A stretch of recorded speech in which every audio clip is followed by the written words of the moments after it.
जी से पूछने वाली हूं। देवेंद्र शर्मा जी, अब एक परसेप्शन ये है कि जब एमएसपी की लीगल गारंटी सरकार दे देगी तो कॉरपोरेट और उद्योगपति और व्यापारी जो आज सस्ते दाम पर खरीदता है नहीं खरीद पाएगा, उसी पर खरीदेगा जिस पर एमएसपी डिक्लेयर्ड है। तो किसान से अगर वो महंगा खरीदेगा तो फिर बाजार में महंगा ही बेचेगा, उसका नुकसान आम कस्टमर को होगा, बाजार में महंगाई बढ़ेगी।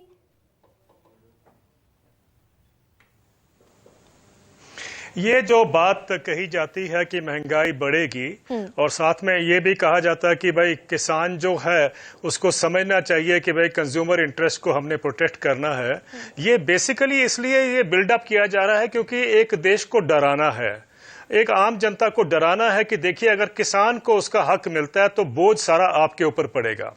ये बहुत मैं देखता हूं हर प्लेटफॉर्म पे ये बात उठाई जाती है, जबकि मुझे ये समझ नहीं आया कि ये कैसे बोल दिया गया कि 25% महंगाई बढ़ जाएगी अगर सब फसलों पे एमएसपी जो है कानूनी अधिकार कर दिया गया तो।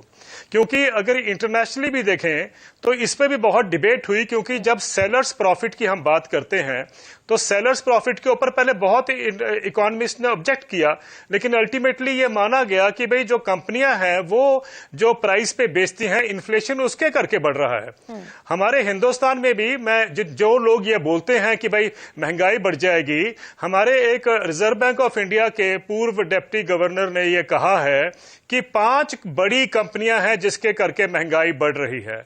उस पे तो किसी ने नहीं कुछ कहा, वो तो आरबीआई के ही डिप्टी गवर्नर ने ये बात कही है कि साहब उनकी 5 कंपनियों को अगर आप कंट्रोल कर लें तो महंगाई जो है वो कम हो जाएगी। यानी उनका कहना था कि यही है कि इंस्टिगेट करने वाली महंगाई को तो की जो दौड़ है जिस तरह से महंगाई बढ़ रही है। तो मेरी समझ से कई दफा पार हो जाता है कि ना तो अर्थव्यवस्था पर वो बोझ पड़ने वाला है, जिस नैरेटिव का मैंने 3 दिन जिक्र किया, 16 लाख करोड़ था घटकर 11 लाख करोड़ हो गया। ना अर्थव्यवस्था पर कोई बैड इंपैक्ट है, ना आप कह रहे हैं कि आम उपभोक्ता के लिए महंगाई बढ़ने वाली है। उसके बावजूद दशकों से मांग है, ना कांग्रेस ने पूरी की ना बीजेपी ने पूरी की। तो क्या है ये, सरकार का इंटरेस्ट कौन सा है इसमें? यही एक बात समझने की है कि जब हम कहते हैं कि महंगाई बढ़ जाएगी, मैं आपको बताना चाहता हूं अभी भी जो एग्जिस्टिंग जो हम देख रहे हैं क्रॉप का परचेज का और मार्केट प्राइस का, अब देखिए ना पंजाब में किन्नू 5 रुपए किलो पे किसान नहीं बेच पा रहा है, और मार्केट में या आपके घर के बाहर जो रेडी वाला आता है वो उसको 50 रुपए में बेचता है। तो अगर ये जो प्राइस है, हाँ जी, वो 10 गुना प्राइस पे आपको कंज्यूमर को बेचता है। कभी किसी ने कहा कि महंगाई बढ़ जाएगी या महंगाई बढ़ गई है, लेकिन अगर आप किसान को उसमें से 20 रुपए दे देते हैं, मैं एग्जांपल दे रहा हूं सिर्फ आपको, 20 रुपए दे देते हैं, और ये क्यों हम मानते हैं कि वो उतना ही जो है ट्रेड जो है उसको बढ़ा देगी, 50 का 70 रुपए हो जाएगा, ऐसा नहीं है। आपको कंट्रोल करना है ट्रेड को, जो हम लोगों ने नहीं किया। सो ब्लेम किसान के ऊपर क्यों है? क्या किसान को हक नहीं है उसका दाम मिले? और कंज्यूमर को भी लूटा जा रहा है, किसान को भी फायदा जा रहा है। ये तो मैंने एक उदाहरण दिया आपके सामने, ऐसे बहुत से उदाहरण मैं दे सकता हूं। फायदा किसका है बीच में? ना किसान हित में बीच में फायदा, बीच में फायदा बिचौलियों का है।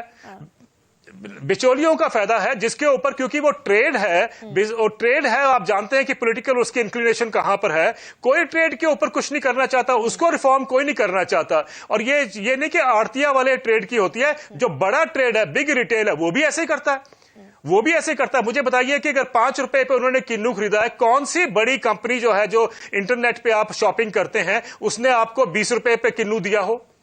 वो भी तो उतना ही चार्ज कर रहे हैं जितना कि रेडी वाले चार्ज करते हैं। तो मेरा मतलब सिर्फ कहने का ये है कि इस एक्सप्लॉयटेशन को हम नहीं रोकना चाहते। तो सर, ये सरकार जो बार बार क्लेम करती है, और मैं सिर्फ इस सरकार की बात नहीं कर रही, मैं तो बार बार जिक्र करती हूं कृषि राज्य मंत्री केवी थॉमस का भी। 2010 में कह दिया उन्होंने कि नहीं हो सकता C2 प्लस 50%। आज 2024 में हमारी सरकार कह रही है, 2015 में हमारी सरकार ने कहा, एनडीए सरकार ने कहा C2 प्लस 50% नहीं हो सकता। तो फिर ये नहीं हो सकता, क्यों नहीं हो सकता?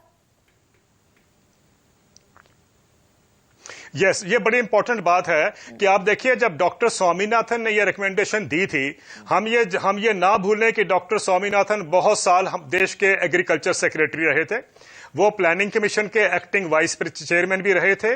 वो दुनिया में माने जाते हैं, उनकी दुनिया बात सुनती है। भारत में भी जब वो C2+50 की उन्होंने बात की है तो क्या वो नहीं जानते थे कि ये पॉसिबल है कि नहीं पॉसिबल है?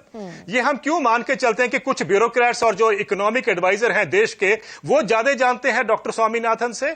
मेरा सुझाव है, मंत्री जी जब कहते हैं कृषि मंत्री कि साहब ये पॉसिबल नहीं है, हमें सोचना पड़ेगा, मेरा सिर्फ एक सुझाव है कि अपने एडवाइजर्स को बदल दीजिए।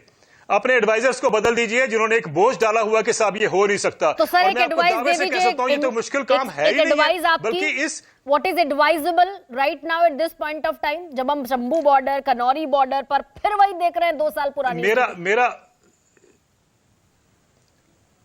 मेरा सिर्फ एक सुझाव है इनके लिए कि अगर आपने अपने इकोनॉमिक एडवाइजर बदल देते हैं और आप देखिए अगर हम बैठ के उसकी चिंता करते हैं तो सिंपल चीज है कि 23 फसलों के ऊपर अगर एमएसपी को कानूनी अधिकार बनाते हैं तो ये जो कहा जाता है कि अर्थव्यवस्था पे बोझ पड़ जाएगा, उल्टा होगा। बल्कि उल्टा ये होगा कि जब लोगों के हाथ में ज्यादा पैसा आएगा, किसानों के हाथ में ज्यादा पैसा आएगा तो वो बाजार में खर्चेंगे। डिमांड जब बहुत बढ़ेगी तो आप देखिए जीडीपी हमारी बूम करेगी, जीडीपी गैलअप करेगी। क्यों नहीं हम लोग ये समझते कि एक्चुअली वो इंडस्ट्री को भी, देश को भी और किसानों को भी फायदा होगा। नरेश